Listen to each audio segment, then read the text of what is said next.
халқының 5 қаруының бірі, мергендік спорттың ерекше түрі садақ өнері туралы сөз қозғаймыз. Жалпы садақ ату бұл қазақтың қанына сіңген өнер. Садақ атуды тас дәуірінен бүгінгі күнге дейін дүние жүзінің халықтары кеңінен қолданылып келеді. Егер де ертеде аң аулау кәсібіне қолданса, кейіннен соғыс кәсібінде көп қолданған. Ғалымдардың пайымдауынша, садақ ату біздің заманымыздан бұрынғы 4-3 ғасырларда пайда болған деседі. Қытайлардың деректерінде ғұндардың көсемі Мөде Қағанның 3000 садақшы мергені болған деген дерек бар. Қазақтардың этникалық садағы көшпелілер садағының жетілдірілген жалғасы болып саналады. Құралайды көзден атқандар, ең сыйлы адамдар, оларды мергендер деп атайды. Тарихта Кейкі батырдың мергендігі, батырлығы ерекше айтылады. Ел аузында Аманкелдінің көзі мерген, Кейкінің қолы мерген деген сипаттама сақталған. Қарапайым садақты тобылғы, үйеңкі, тағы басқа ағаш шыбықтарынан доғаша иіп, екі ұшын қайыспен керіп жасайды. Күрделі садақтың сыртқы бетіне сіңір тартылып, ішкі жағы мүйізбен қапталады. Кейде ортасы мен екі шетіне сүйек бастырма қағылады. Садақтың қолданылған ағашына қарай қайын садақ, қарағай садақ, үйеңкі садақ деген атаулары кездеседі.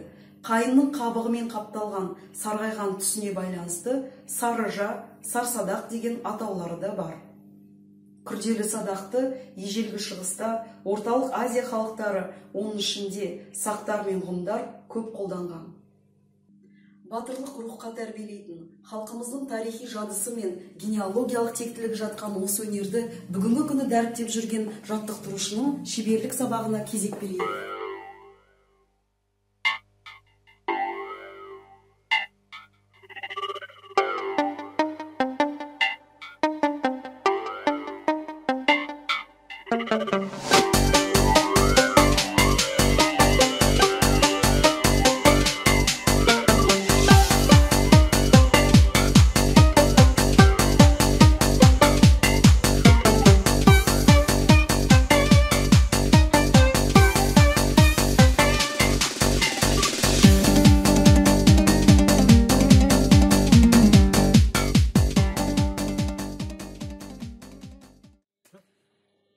Садақ ату өнері шеберлік сабағына қош келдіңіздер. Бүгінгі шеберлік сабақты жаттықтырушы, ұлттық өнерді дәріптеуші Ералиев Мейірімхан Сейілханұлы өткізеді. Жас өлкетанушыларымызға бүгінгі шеберлік сабақ көп пайдалы мәлімет және қызықты болады деп ойлаймын. Мейірім Сейілханұлы, сізге осы ретте сұрақ қойғым келеді. Жалпы осы садақ ату өнеріне қалай келдіңіз? Неге әуестендіңіз осы спорт түріне? Бұл садақ атуға келген себебім бала кезімізде де садақ атқанымыз, ата-бабамыздан келатқан дәстүр. Мына балалардың бәрі екінің бірі жас кезінде, бала кезінде садақ атқан. Рахмет.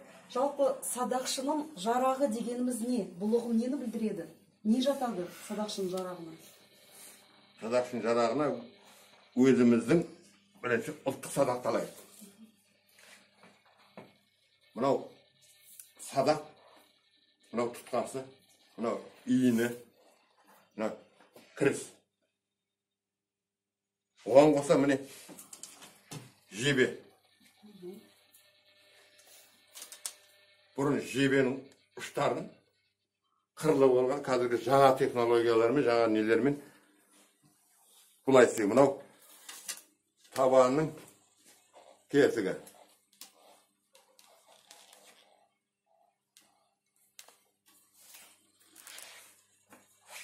Мынау неден бамбуктен жасалған. Бұл ұлттық садақтар. Енді мына олимпиадалық жаңа классический дейміз садақтарға келсек, бұл садақтарға келсек, мынау осы стабилизатор дейді. Жаңа артынан келе садаққа салмақ не түзеу үшін мынау да иіні, мынау кірісі, мынау нысананы білетін қарауы.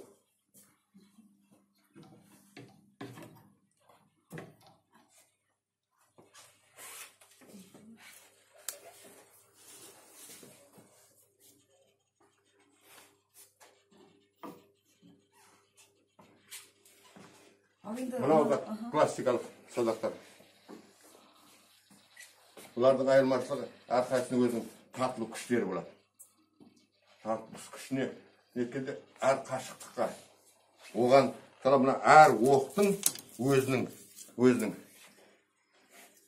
әр садақшыға арналы өзінің қолының тарту несіне бейімделіп, қысқартып кесіледі. Бұл қазіргі таңда жаңа технология, нанотехнологиялар ма, мына бұрынғыдай емес, мына карбонмен жасалады. Пластмасс пен карбонмен жасалады.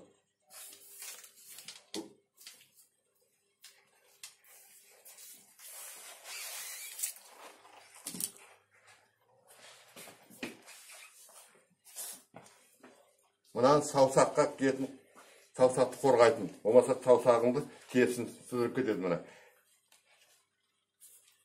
Мұна білегіңді қорғайтын. Жақсы, рахмет. Мергендік өнерді қазіргі таңда жастарға дәріптеп жүрген еңбегіңізді атамаса болмас. Жастардың қызығушылығы қандай деңгейде? Бүгінгі шеберлік сабаққа сіз өзіңіздің шәкірттеріңізбен бірге келіп отырсыз, соларды таныстырсаңыз. Міне Ерекең Ермек.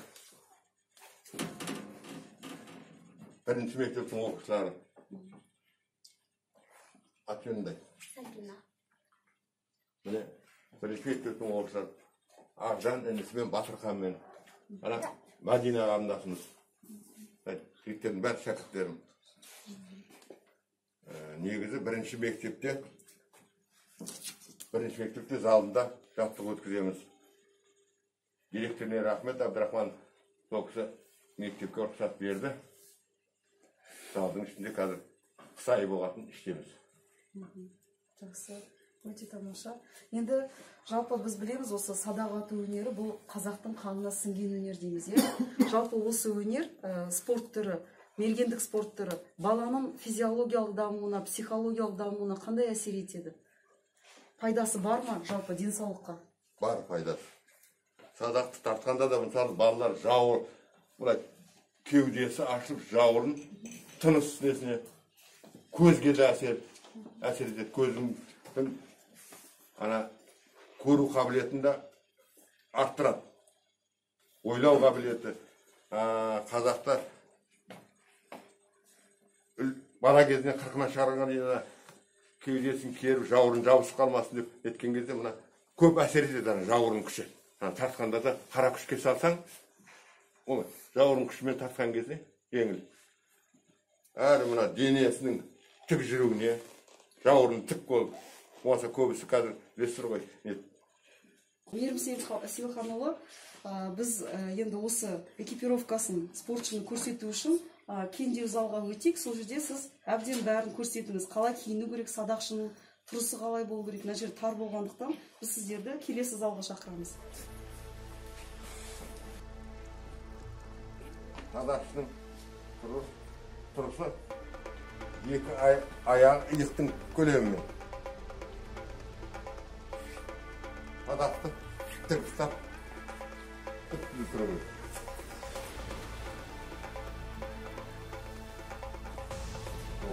Алып,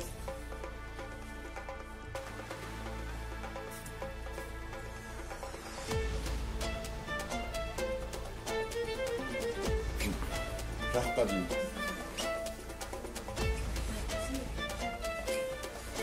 Сонда тік көтеріп,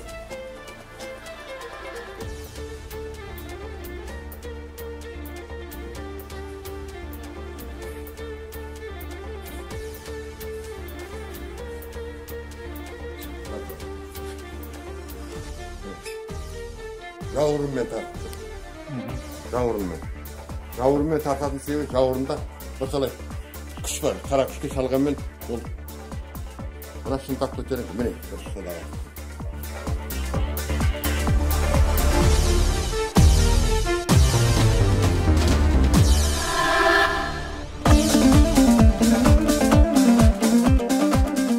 Бүгінгі күні осы спорт түрімен әлемнің 140 елі айналысады. садақ тарту тәсілі қазақ халқының жамбы ату, алтын хабар, теңге алу секілді ұлттық ойындарында да кең тараған. Болашақта садақ ату спортының тізгінін ұстайтын өлкеміздің жастары көбейеді деп үміттенеміз.